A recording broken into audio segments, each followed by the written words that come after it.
Kalyana Karnataka news channel ಮುಖ್ಯ ಕಚೇರಿ ಕಲಬುರಗಿಯಲ್ಲಿ ಇಂದು ಪತ್ರಕರ್ತರ ಒಂದು ದಿನದ ಕಾರ್ಯಾಗಾರ ಹಾಗೂ ಪತ್ರಿಕಾ ದಿನಾಚರಣೆಯನ್ನು ಅರ್ಥಪೂರ್ಣವಾಗಿ ಆಚರಿಸಲಾಯಿತು. ಈ ಸಂದರ್ಭದಲ್ಲಿ ಪತ್ರಿಕೋದ್ಯಮ ಹಾಗೂ ಸಮೂಹ ಸಂವಹನ ವಿಭಾಗದ ಉಪನ್ಯಾಸಕರು ಹಾಗೂ ಕಲ್ಯಾಣ ಕರ್ನಾಟಕ ನ್ಯೂಸ್ ಚಾನೆಲ್ನ ಪ್ರಧಾನ ಸಂಪಾದಕರು ಹಾಗೂ ಅಧ್ಯಕ್ಷರು ಹಾಗೂ ಹೋರಾಟಗಾರರು ತಮ್ಮ ಅನಿಸಿಕೆಗಳನ್ನು ವ್ಯಕ್ತಪಡಿಸಿದರು. ಸುದ್ದಿಯನ್ನು ಪ್ರಸಾರ ಮಾಡುತ್ತಿರುವಂತಹ ದಾಮೋದರ ಸರ್ ಅವರಿಗೆ ವಿಶೇಷವಾದ ಸತ್ಕಾರ. ನಿಮ್ಮ ಈ ಕಾರ್ಯ ಇನ್ನೂ ಹಾಗೆ ಮುಂದುವರಿಲಿ ಅಂತ ನಾವು ಅಭಿಲಾಷೆಯನ್ನು ವ್ಯಕ್ತಪಡಿಸುತ್ತೇವೆ. ಧನ್ಯವಾದ.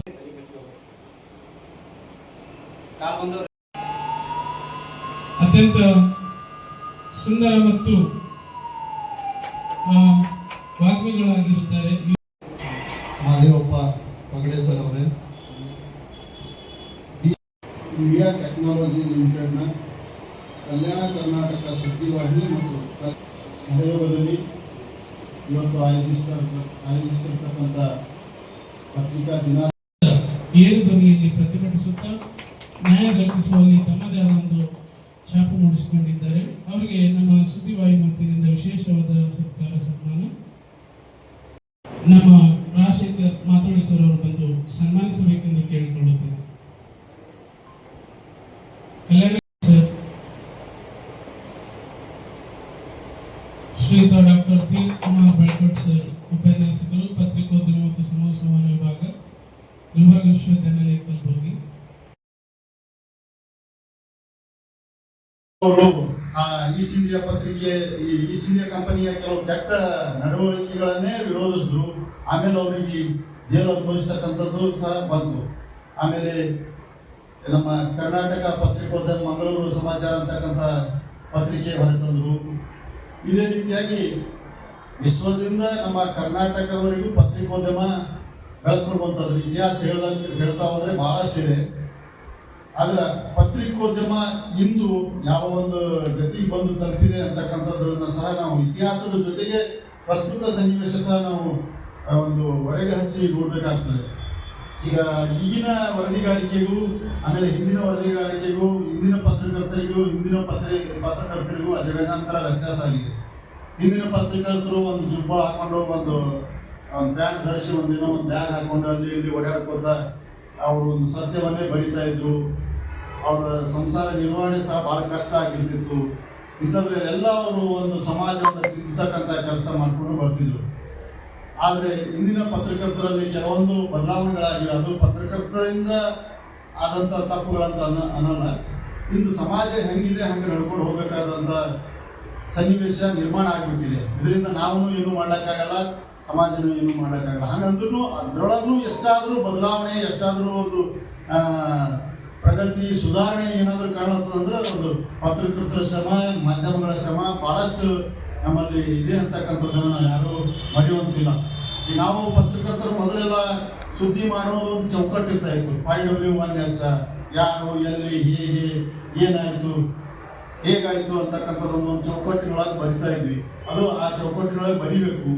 ಯಾಕಂದ್ರೆ ಒಂದು ಅನಕ್ಷರಸ್ಥ ಅಂತಕ್ಕಂಥ ಬಿಟ್ಟರೆ ಒಂದು 3ನೇ 4ನೇ ಕಲ್ತಕ್ಕಂಥ ಕಲಿತವನು ಸಹ ಒಂದು ಪತ್ರಿಕೆ ತಗೊಂಡು ಓದುದು ಅಂದ್ರೆ ಅದು ಅವನಿಗೆ ಅರ್ಥ ಆಗಬೇಕು. ಆ ರೀತಿಯ ಭಾಷೆ, ಆ ರೀತಿಯ ಒಂದು ಶಬ್ದಗಳನ್ನು ನಾವು ಬಳಸ್ತಾ ಬರಿಬೇಕು. ನಾವೇನು ಶಕ್ತಿ,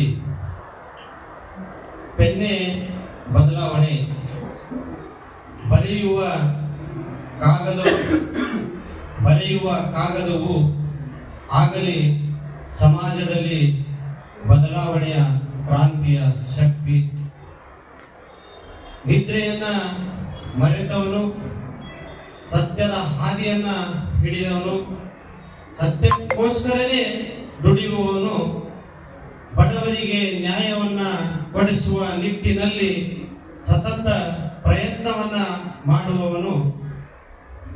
ಅಂತಹ ಒಂದು ಧೀಮಂತ ವ್ಯಕ್ತಿತ್ವವನ್ನು ಉಳಿಸ್ತಕ್ಕಂತಹ ವ್ಯಕ್ತಿ ಪತ್ರಕರ್ತನನ್ನ ಇಂದು ಸ್ಮರಿಸಿಕೊಳ್ಳುತ್ತಾ ಈ ಕಾರ್ಯಕ್ರಮದ ಬಗ್ಗೆ ಒಂದು 4 ಮಾತನಾಡಲು ಇಷ್ಟಪಡ್ತೇನೆ. ಈಗಾಗಲೇ ವೇದಿಕೆ ವೇದಿಕೆ ಮೇಲೆ ಆಸೀನರಾಗಿರ್ತಕ್ಕಂತಹ ಎಲ್ಲ ಗಣ್ಯಮಾನ್ಯರು ತಮ್ಮ ಅನಿಸಿಕೆಯನ್ನ ವ್ಯಕ್ತಪಡಿಸಿದ್ದಾರೆ. ಪತ್ರಕರ್ತರು ಯಾವ ರೀತಿ ಇರಬೇಕು, ಪತ್ರಕರ್ತರ ಜವಾಬ್ದಾರಿ ಏನು, ಪತ್ರಕರ್ತರು ಯಾವ ನಿಟ್ಟಿನಲ್ಲಿ ಸಮಾಜವನ್ನ ಸದೃಢವಾಗಿ ತೆಗೆದುಕೊಂಡು ಹೋಗಬೇಕಂತಕ್ಕಂಥದ್ದನ್ನ ಬಹಳ ಅಚ್ಚುಕಟ್ಟಾಗಿ ಹೇಳಿದ್ದಾರೆ. ಪುನರ್ ಪ್ರಸ್ತಾಪಿಸುವುದು ಬೇಡ ಅಂತ ನನ್ನ ಅನಿಸಿಕೆ.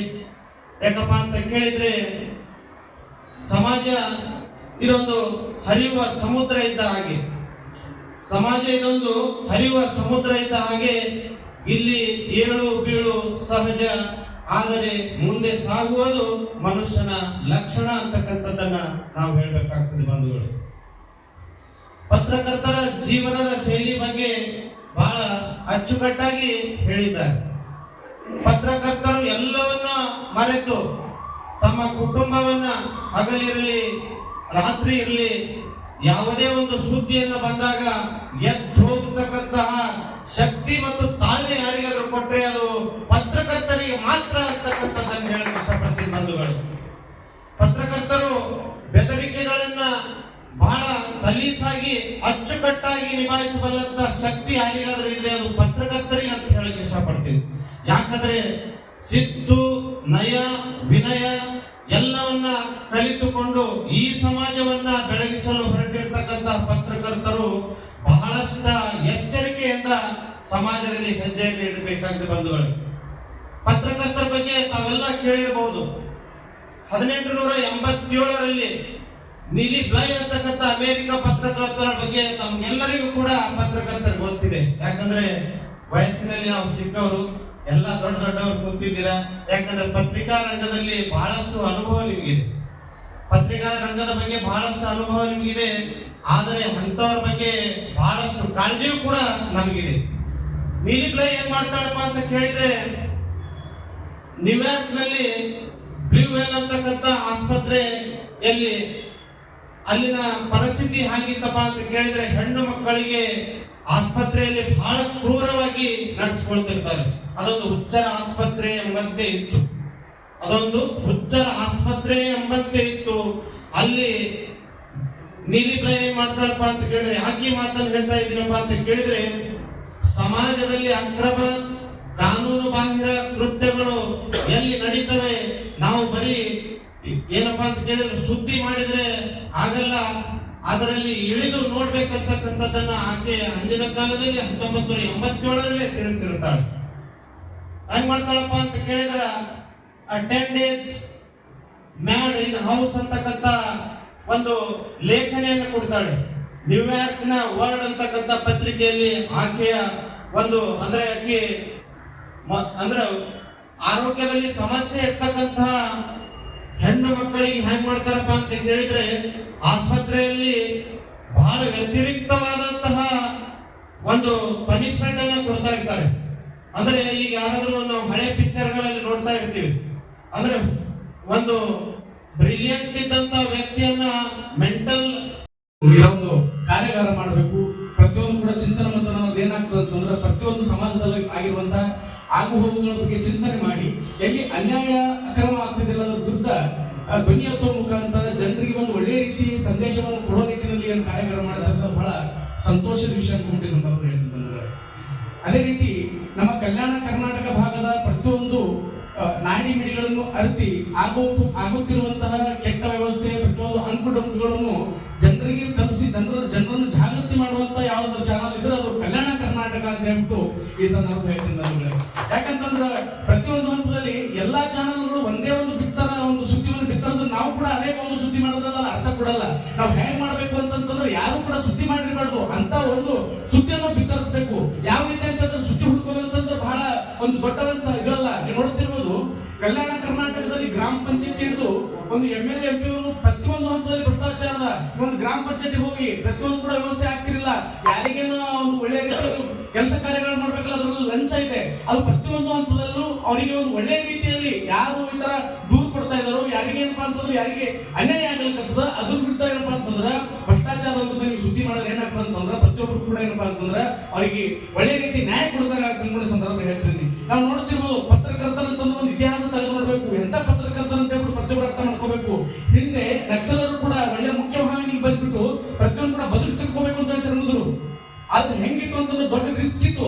ಆದ್ರೂ ಕೂಡ ರಿಸ್ಕ್ ಅನ್ನು ಯಾವ್ದು ಕೂಡ ತಲೆ ಕೆಡಿಸ್ಕೊಂಡಿಲ್ಲ. ಯಾಕಂತಂದ್ರೆ ನಕ್ಸಲತ್ ಆಗಿರುವಂತಹ ಏನು ಪ್ರಾಬ್ಲಮ್ಗಳಿದಾವೆ, ಹಾಗಾಗಿ ಅವರು ಒಂದು ನಾಡಿಗೆ ಬಂದ್ಬಿಟ್ಟು ಅವರು ಕೂಡ ಬದುಕು ಕಟ್ಟಬೇಕು, ನಕ್ಸಲೈಟ್ ಹೋಗಿಸ್ಬೇಕು ಅನ್ನೋ ನಿಟ್ಟಿನಲ್ಲಿ ಪತ್ರಕರ್ತರು ಕೆಲಸ ಮಾಡಿದ್ರು. ಅದೇ ರೀತಿಯಲ್ಲಿ ಕಾಶ್ಮೀರದಲ್ಲಿ ಏನಪ್ಪಾ ಅಂತಂದ್ರೆ ಅಲ್ಲಿ ಹೋಗುವಂತಹ ಭಯೋತ್ಪಾದಕ ವಿರುದ್ಧ, ಆಮೇಲೆ ಅಲ್ಲಿ ನಡೆಯುವಂತಹ ಒಂದು ಭಯೋತ್ಪಾದಕ ಚಟುವಟಿಕೆ ವಿರುದ್ಧ ಕೂಡ ಅಲ್ಲಿ ಹೆಂಗ್ ನಡೀತದೆ ಅಂತ ಹೇಳ್ಬಿಟ್ಟು ಪತ್ರಕರ್ತರು ಹೋಗ್ಬೇಕು. ಯಾಕಂತಂದ್ರೆ ಪತ್ರಕರ್ತರು ಬಹಳ ರಿಸ್ಕ್ ಅದ. ಪ್ರತಿಯೊಂದು ಕೂಡ ಬೆದರಿಕೆ ಆದ್ರೂ ಕೂಡ ಏನಪ್ಪಾ ಅಂತಂದ್ರೆ ತಲೆ ಬಗ್ಸಂಗಿಲ್ಲ. ಪ್ರತಿಯೊಂದು ಹಂತದಲ್ಲಿ ಒಂದು ಮೆಟ್ಟಿ ಸಮಾಜದ ಒಂದು ಸುಧಾರಣೆ ಮಾಡುವಂತ ಕೆಲಸ ಪತ್ರಕರ್ತರು ಮಾಡ್ತಾರ. ಹಾಗಾಗಿ ನಾವು ಅನ್ಕೊಂತಿರ್ಬೋದು ಪ್ರತಿಯೊಬ್ಬರು ಕೂಡ ಪತ್ರಕರ್ತರು ಅಂದ್ರೆ ಏನಂತಂದ್ರೆ ಸಂವಿಧಾನದ 4ನೇ ಅಂಗ ಪತ್ರಕರ್ತರು. ಸಂವಿಧಾನದ 4ನೇ ಅಂಗದ ಮಾಧ್ಯಮ ಅಂತ ಹೇಳ್ಬಿಟ್ಟು ಎಷ್ಟು ಜವಾಬ್ದಾರಿ ಅಂತ ನನಗೆ ಕೇಳಿದ್ರ, ನಾನು ವೈಯಕ್ತಿಕವಾಗಿ ಹೇಳ್ತೀನಿ, ನನಗೆ ಕೇಳಿದ್ರ ಯಾವ MLA MP ಪ್ರಧಾನಮಂತ್ರಿಗಳ ಏನದಾರಲ್ಲ ಅವ್ರಿಗಿಂತ 10 ಪಟ್ಟು ಜವಾಬ್ದಾರಿ ಯಾರಿಲ್ಲ ಅಂತಂದ್ರೆ ಪತ್ರಕರ್ತರು ಅಂತ ಹೇಳ್ತೀನಿ. ಯಾಕೆ ಈ ಮಾತು ಹೇಳ್ತೀನಿ ಅಂತಂದ್ರ, ಒಬ್ಬ ಶಾಸಕರಿಗೆ ಆಯ್ಕೆ ಮಾಡಿ ನಾವು ಎಲ್ಲರೂ ಕೂಡ ಕಳಿಸಿರ್ತೀವಿ, ಆದ್ರೆ ಅವ್ರು ಒಳ್ಳೆ ರೀತಿಯಲ್ಲಿ ಜನರಿಗೆ ಒಂದು ಬದುಕು ಕಟ್ಟುವಂತ ಒಂದು ಸಮಸ್ಯೆಗೆ ಪರಿಹಾರ ಮಾಡುವಂತ ಶಾಸಕರವ್ರು ಏನಾದ್ರು ಆ ತರ ಕೆಲಸ ಮಾಡಿಲ್ಲ ಅಂತಂದ್ರ ಜನರಿಗೆ ತಿಳಿಸ್ಕೊಡ್ತಾರೆ, ನೋಡಿ ನೀವು ಮತ ಹಾಕಿರುವಂತ ಯಾರು ಶಾಸಕರಿದ್ದಾರೆ ಅವ್ರು ಕರೆಕ್ಟ್ ಆಗಿ ಕೆಲಸ ಮಾಡ್ತಾ ಇಲ್ಲ, ಹಾಗಾಗಿ ಪ್ರತಿಯೊಬ್ಬರು ಕೂಡ ಜಾಗೃತಿ ವಹಿಸಬೇಕು ಅಂತ ಹೇಳಿ ಜನರಿಗೆ ಜಾಗೃತಿ ಮಾಡ್ತಿರಲ್ಲ, ಅದು ದೊಡ್ಡ ವಿಷಯ ಅಂತ ಸಂದರ್ಭದಲ್ಲಿ ಹೇಳ್ತಿದ್ದೀನಿ. ಹಾಗಾಗಿ ಪ್ರತಿಯೊಂದು ಹಂತದಲ್ಲಿ ಪತ್ರಕರ್ತರು ಎಷ್ಟು ಸೇವೆ ಇದೆ ಅಂತಂದ್ರೆ ಬಹಳ ಸೇವೆ ಇದೆ. ನೀವು ನೋಡ್ತಿರ್ಬೋದು ಸ್ವತಂತ್ರ ಪೂರ್ವದಲ್ಲೂ ಕೂಡ ಸ್ವತಂತ್ರ ಹೋರಾಟಕ್ಕೆ ಪ್ರತಿಯೊಬ್ಬರು ಕೂಡ ಜಾಗೃತಿ ಮೂಡಿಸಕ್ಕೆ ಯಾರು ಅಣಿ ಮಾಡ್ಕೊಟ್ರು ಅಂತಂದ್ರೆ ಪತ್ರಕರ್ತರನ್ನು ಪ್ರತಿಯೊಬ್ಬರು ಅರ್ಥ ಮಾಡ್ಕೋಬೇಕಾಗ್ಯದ. ಪ್ರತಿಯೊಂದು ಹಂತದಲ್ಲಿ ಮಾಧ್ಯಮದಲ್ಲಿ ಪ್ರತಿಯೊಂದು ಬಿತ್ತರಿಸುವ ಮುಖಾಂತರ ಜನ ಜಾಗೃತಿ ಮಾಡಿಸುವಂತ ಪ್ರಯತ್ನ ಮಾಡಬೇಕಾಗ್ಯದ. ಯಾಕಂತಂದ್ರೆ ನಾನು ಬಹಳ ನೋವಾಗ್ತದ. ಯಾಕಂತಂದ್ರೆ ನೀವು ನೋಡ್ತಿರ್ಬೋದು ಕಲ್ಯಾಣ ಕರ್ನಾಟಕ ಮತ್ತು ಉತ್ತರ ಕರ್ನಾಟಕ ಅಂದ್ರೆ ದಕ್ಷಿಣ ಕರ್ನಾಟಕ ಮತ್ತು ಉತ್ತರ ಕರ್ನಾಟಕ ನೀವು ಕಂಪೇರ್ ಮಾಡ್ತಾ ನೋಡ್ರಿ ಯಾವ ತರ ಪರಿಸ್ಥಿತಿ ಇದೆ ಅಂತ ಹೇಳ್ಬಿಟ್ಟು ನೀವು ಅರ್ಥ ಮಾಡ್ಕೋಬೇಕಾಗಿದೆ. ಯಾಕಂತಂದ್ರೆ ನಮ್ಮ ಕಲ್ಯಾಣ ಕರ್ನಾಟಕ ಬಹಳಷ್ಟು ಜನ ಗೂಳೆ ಹೋಗ್ತಾರ, ಅವ್ರಿಗೆ ಕರೆಕ್ಟ್ ಆಗಿ ಇಲ್ಲಿರುವಂತ ಮಕ್ಕಳಿಗೆ ಕರೆಕ್ಟ್ ಆಗಿ ಶಿಕ್ಷಣ ವ್ಯವಸ್ಥೆ ಇಲ್ಲ, ಪ್ರತಿಯೊಂದು ಕಚೇರಿ ಹೋದ್ರೆ ಲಂಚ ಅವತಾರ ಅದ, ಪ್ರತಿಯೊಂದು ಕಡೆ ಎಲ್ಲೋದ್ರು ಕೂಡ ಒಂದು ದುಷ್ಟ ವ್ಯವಸ್ಥೆ ಅದ. ಅದ್ರ ವಿರುದ್ಧ ಒಂದು ಹೋರಾಟ ಮಾಡಿ ಅದ್ರ ವಿರುದ್ಧ ಬರೆಯುವಂತ ಪತ್ರಕರ್ತರು ತಾವೆಲ್ಲರೂ ಆಗ್ಬೇಕಲ್ಲ. ಬರೇ ಯಾವುದೋ ಒಂದು ಚಾನಲ್ ಅವರು ಬಿತ್ತರಿಸಿದ್ರಂತ ನಾವು ಕೂಡ ಅದೇ ಸುದ್ದಿ ಮಾಡಬಾರ್ದು. ಪ್ರತಿ ಕ್ಷಣದಲ್ಲೂ ಕೂಡ ಯಾರು ಕೂಡ ಬಿತ್ತರಿಸಿದಂತ ಸುದ್ದಿಗಳು ತಾವು ಕೂಡ ಮಾಡೋದಾಗ ಮಾತ್ರ ಒಂದು ಪತ್ರಕರ್ತಕ್ಕೆ ಒಂದು ಒಳ್ಳೆ ರೀತಿಯಲ್ಲಿ ಒಂದು ಒಳ್ಳೆ ಜವಾಬ್ದಾರಿ ಬರ್ತದೆ, ಒಂದು ಅರ್ಥ ಕೊಡ್ತಾ ಅನ್ಕೊಂಡು ಸಂದರ್ಭದಲ್ಲಿ ಹೇಳ್ತೀರಿ. ಆ ಪ್ರಯತ್ನ ಮಾಡ್ಬೇಕಲ್ಲ. ಆ ನಿಟ್ಟಿನಲ್ಲಿ ತಾವೆಲ್ಲರೂ ಕೂಡ ಆ ತರ ಪ್ರಯತ್ನ ಮಾಡ್ತೀವಿ. ಯಾಕಂತಂದ್ರೆ ಬಹಳ ಜನ ಅನ್ಕೊಂತೀವಿ ನಮ್ ಕೈಲಿ ಆಗಲ್ರಿ, ನಾವು ಒಂದು ಒಳ್ಳೆ ರೀತಿಯಲ್ಲಿ ನಮ್ಗೆ ಅಷ್ಟು ಮಾಡಕ್ಕಾಗಲ್ಲ, ಯಾಕಂತಂದ್ರೆ ಎಲ್ಲರೂ ವ್ಯವಸ್ಥೆ ವಿರುದ್ಧ ಹೋಗಕ್ಕಾಗಲ್ಲ ಅಂತ ಹೇಳ್ಬಿಟ್ಟು ಪ್ರತಿಯೊಬ್ಬರು ಅನಿಸುತ್ತೆ ಇರ್ಬೋದು. ಆದ್ರೆ ಪತ್ರಕರ್ತ ಅಂತ ಬಂದ ಮೇಲೆ ಪ್ರತಿಯೊಂದು ಹಂತದಲ್ಲಿ ಯಾವ್ಯಾವೇ ನೋಡಬಾರ್ದು, ಯಾವ ರಾಜಕಾರಣಿ ನೋಡಬಾರ್ದು, ಯಾವ ಪ್ರಭಾವಿ ನೋಡಬಾರ್ದು, ಏನೇ ಇದ್ರೂ ಕೂಡ ಅದರ ವ್ಯವಸ್ಥೆ ವಿರುದ್ಧವಾಗಿ ಅದನ್ನು ಬರೆದು ಪ್ರತಿಯೊಬ್ಬರು ಜನರಿಗೆ ಕೂಡ ಜಾಗೃತಿ ಮಾಡುವಂತ ಕೆಲಸ ಅದಲ್ಲ, ಅದು ಪತ್ರಕರ್ತರು ಮಾಡಬೇಕು. ಯಾವುದೇ ರೀತಿಯಲ್ಲಿ ಅವ್ರಿಗೆ ಏನಾದ್ರು ಅನ್ಯಾಯ ಪತ್ರಕರ್ತರಿಗೆ ಬೆದರಿಕೆ ಬಂದ್ರು ಕೂಡ ನಾವು ಪ್ರತಿಯೊಂದು ಸಂಘಟನೆಯವರು ಕೂಡ ನಾವೆಲ್ಲರೂ ಕೂಡ ಒಂದಾಗಿ ಆ ಪತ್ರಕರ್ತರಿಗೆ ಬೆನ್ನಿಗೆ ನಿಲ್ಲಬೇಕು ಅನ್ನೋ ನಿಟ್ಟಿನಲ್ಲಿ ಈ ಒಂದು ಮಾತು ಹೇಳ್ತಾ ಇದ್ದೀನಿ. ಹಾಗಾಗಿ ತಮ್ಮಲ್ಲಿ ಮತ್ತೊಂದ್ಸಲ ನಾವು ಮನವಿ ಮಾಡ್ಕೊಂತ ಇದೀನಿ. ನಮ್ಮ ಕಲ್ಯಾಣ ಕರ್ನಾಟಕ ಭಾಗದಾಗ ಗ್ರಾಮ ಪಂಚಾಯತಿ ಹಿಡಿದು MLA MP ಪ್ರಧಾನಮಂತ್ರಿಗಳು ಪ್ರತಿಯೊಂದು ಹಂತದಲ್ಲಿ ಭ್ರಷ್ಟಾಚಾರ ಅದ. ಆ ಭ್ರಷ್ಟಾಚಾರ ಎಳೆ ಕಿತ್ತಾಕುವಂತ ಶ್ರಮ ನಾವು ಎಲ್ಲರೂ ಕೂಡ ಮಾಡಬೇಕಾಗದ. ಬರೀ ನಾವು ಅಣ್ಣವ್ರು ಹೇಳಿದ್ರೆ ಇವಾಗಲೇ ಏನಪ್ಪ ಅಂದ್ರೆ ಜನರಿಗೂ ಮತ್ತೆ ಶಾಸಕರು ನಡೆಯುವಂತ ಸೇತುವೆ ಅಷ್ಟೇ ಅಲ್ಲ, ಹಾಗಾಗಿ ಜನರನ್ನ ಒಂದು ನಾಡಿನ ಮಿಡಿಯದ ಅರ್ಥ ಅವರಿಗೆ ಆಗುವ ಹೋಗುಗಳ ಪ್ರತಿಯೊಂದು ಕಲ್ಯಾಣ ಕರ್ನಾಟಕ ನ್ಯೂಸ್ ಚಾನಲ್ ಮತ್ತು ಕಲ್ಯಾಣ ಜ್ಯೋತಿ ದಿನಪತ್ರಿಕೆ ಈ ಒಂದು ಅಡಿಯಲ್ಲಿ ಹಮ್ಮಿಕೊಂಡಿರ್ತಕ್ಕಂಥ ಈ ಕಾರ್ಯಕ್ರಮ, ಈ ಒಂದು ಕಾರ್ಯಕ್ರಮದ ಒಂದು ಆಮಂತ್ರಣದ ಮೇರೆಗೆ ಆಗಮಿಸಿದಂಥ ವೇದಿಕೆ ಮೇಲೆ ಆಸೀನರಾಗಿರ್ತಕ್ಕಂಥ ಎಲ್ಲ ಗಣ್ಯಮಾನ್ಯರಿಗೆ ನಮಸ್ಕಾರವನ್ನು ಹೇಳುತ್ತಾ, ಅದರಂತೆ ಇಡೀ ಎಲ್ಲ ಮೂಲೆಯಿಂದ ಎಲ್ಲ ನನ್ನ ಪತ್ರಕರ್ತರು, ಎಲ್ಲ ಚಾನಲ್ದವರು ನಮ್ಮ ಆಮಂತ್ರಣದ ಮೇರೆಗೆ ಆಗಮಿಸಿ ಈ ಒಂದು ಕಾರ್ಯಕ್ರಮಕ್ಕೆ ಶೋಭ ತಂದು ಕೊಟ್ಟಿದ್ದಕ್ಕಾಗಿ ತಮ್ಮೆಲ್ಲರಿಗೂ ನಾನು ನನ್ನ ಸಂಸ್ಥೆ ವತಿಯಿಂದ ಧನ್ಯವಾದಗಳನ್ನು ಹೇಳುತ್ತೇನೆ. ಇಲ್ಲಿಯ ತನಕ ಪತ್ರಿಕಾ ಅಂದ್ರೇನು. ಈ ಸಂದರ್ಭದಲ್ಲಿ ಕಲ್ಯಾಣ ಕರ್ನಾಟಕ ನ್ಯೂಸ್ ಚಾನೆಲ್ನ ಅಧ್ಯಕ್ಷರಾದ ಶ್ರೀ ಮಹದೇವಪ್ಪ ಪಗಡೆ, ಪ್ರಧಾನ ಸಂಪಾದಕರಾದ ಮಲ್ಲಿಕಾರ್ಜುನ್ ಪಗಡೆ ಹಾಗೂ ನಿರ್ದೇಶಕರಾದ ಸರ್ಸಾಯಿಲ್ ಪಗಡೆ ಅವರು, ಜೊತೆಗೆ ಕಲ್ಯಾಣ ಜ್ಯೋತಿಯ ದಿನಪತ್ರಿಕೆಯ ಉಪಸಂಪಾದಕರಾದ ರಾಜಶೇಖರ್ ಮಾತಳ್ಳಿ ಹಾಗೂ ಪವನ್ ಕುಲಕರ್ಣಿಯವರು ಹಾಗೂ ಸಾವಿರಾರು ಪತ್ರಕರ್ತ ಮಿತ್ರರು ಹಾಗೂ ಕರ್ನಾಟಕ ಕಾರ್ಯನಿರತ ಪತ್ರಕರ್ತರ ಧ್ವನಿ ಸಂಘದ ಸದಸ್ಯರು ಹಾಗೂ ವಿವಿಧ ತಾಲೂಕಿನ ಅಧ್ಯಕ್ಷರು ಈ ಕಾರ್ಯಾಗಾರ ಹಾಗೂ ಪತ್ರಿಕಾ ದಿನಾಚರಣೆ ಕಾರ್ಯಕ್ರಮದಲ್ಲಿ ಭಾಗವಹಿಸಿದರು.